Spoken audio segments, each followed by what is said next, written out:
Nikita Mirzani akhirnya mengalahkan Dinar Candi dalam pertandingan tinju di Hollywings Club Vegatsu, Jakarta Selatan pada Minggu, tanggal 12 Juni tahun 2022, malam.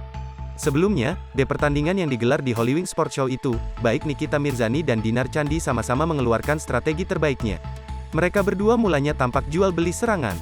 Namun, seiring berjalannya waktu, Nikita Mirzani lebih mendominasi serangan, sementara Dinar Candi mampu bertahan. Hingga akhirnya Nikita Mirzani memenangkan pertandingan dengan skor tipis dari Dinar Candi. Keduanya sempat saling melemparkan sindiran sebelum menjelang pertandingan tinju.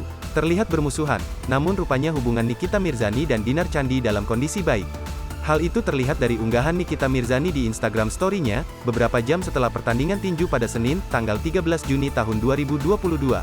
Ibu tiga anak ini mengunggah tangkap layar percakapannya di WhatsApp. Setelah pertandingan usai, ternyata Nikita Mirzani mengirimkan pesan kepada Dinar Candi. Dalam unggahan itu, Nikita menyampaikan terima kasih kepada Dinar Candi yang sudah bertanding tinju dengannya. "Dinar makasih ya sayang," emoji cinta. "Aku apresiate banget," kata Nikita Mirzani dikutip tribunstyle.com dalam percakapan pesan singkatnya dengan Dinar Candi. Wanita yang akrab disapa Nyai ini mengaku kagum dengan Dinar Candi saat pertandingan tinju berlangsung. Nikita pun tak segan memuji Dinar Candi secara langsung melalui pesan WhatsApp. "Dinar keren banget, aku salut sama kamu Neng," tulis Nikita Mirzani. Meski ia memenangkan pertandingan itu, Nikita justru menganggap Dinar Candi lah yang menang.